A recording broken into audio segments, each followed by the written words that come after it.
Nama aku Rafiq, bukan nama sebenar.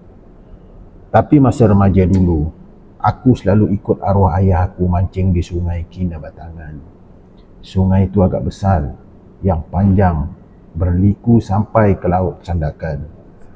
Semasa selalu mancing dengan ayah selalu pesan, kalau mancing di sini, kau jangan bersiul, jangan kau sebut nama orang, dan jangan bercakap bila kau tercium bau bunga. Masa tu aku budak belasan tahun, manalah aku nak percaya sangat dengan semua benda tu. Jadi pada satu hari, pada malam tu, aku dan dua orang kawan aku, Haris dan Boy, bukan juga nama sebenar, kita orang naik sampan kecil untuk mancing udang galah. Air sungai memang cantik, tenang, langit penuh dengan bintang, dan hanya bunyi katak serta riak air yang kedengaran masa kita orang mancing malam tu.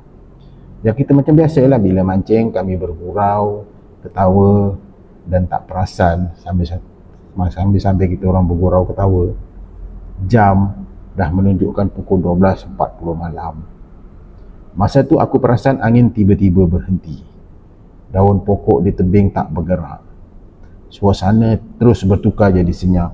Memang senyap sampai aku sendiri boleh dengar degupan jantung aku sendiri. Lepas tu, bau bunga melo datang perlahan-lahan dari arah hulu sungai. Aku masih ingat kata-kata ayah, tapi Boy terus ketawa. Katanya mungkin orang kampung sedang mandi bunga. Aku nak cakap jangan main-main, tapi belum sempat aku buka mulut, aku dengar suara perempuan menyanyi. Menyanyi sangat lembut, halus. Suaranya agak jauh, seolah-olah datang dari tengah sungai. Kami semua terdiam. Haris ambil lampu suluh, dia suluh ke seberang, dan masa itulah kami ternampak seseorang berdiri di atas permukaan air. Jaraknya mungkin lebih kurang dalam 30 meter dari sampan kita orang. Rambut dia panjang sampai ke pinggang, pakai baju putih lusuh, dan tubuhnya tak bergerak langsung walaupun angin mula bertiup. Air di sekelilingnya tidak bergelombang, seolah-olah dia tak berpijak di dunia yang sama.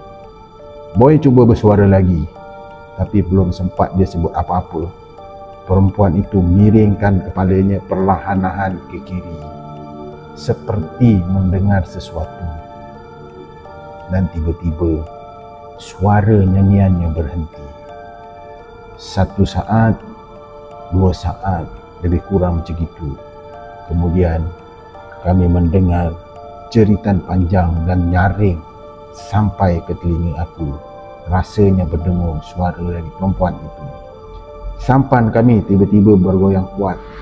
Air pula berpusar di bawahnya, dan lampu suluh Haris jatuh ke dalam sungai. Dan dalam cahaya bulan, aku sempat nampak sesuatu bergerak betul-betul laju dari bawah air ke arah kami. Kami terus kayuh sampan dengan sekuat hati, dan aku rasa ada sesuatu yang menahan hujung sampan, seperti tangan yang mencengkam dasar kayu. Bila aku toleh ke belakang, aku nampak lagi rambut yang panjang hitam pekat timbul di permukaan air, berpusar-pusar mengelilingi sampan kita orang. Suara perempuan yang ketawa kecil, sayup-sayup tapi kedengaran di mana-mana, seolah-olah dia berada di setiap posisi kita orang.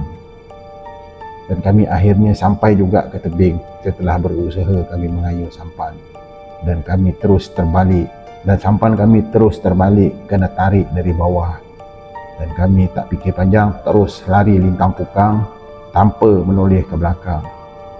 Sebaik sampai di rumah, Boy terus demam panas, badan dia menggigil, mata dia kosong. Dia ulang benda yang sama berkali-kali pada kita orang. Dia panggil nama aku, dia tahu nama aku. Itu kata Boy. Lepas 3 hari, Boy meninggal. Doktor kata dia meninggal sebab sawan demam panas. Tapi aku tahu bukan malam sebelumnya dia pergi, dia menjerit kuat dalam tidur. Dia kata perempuan itu datang balik, duduk di hujung katil, rambutnya basah dan air sungai menitis dari hujung jari. Jadi selepas kejadian tu, aku tak pernah lagi turun ke sungai itu waktu malam. Tapi ada orang kampung yang pernah nampak kelibat perempuan berpakaian putih menyusur di atas air apabila waktu senja menuju ke hulu sungai.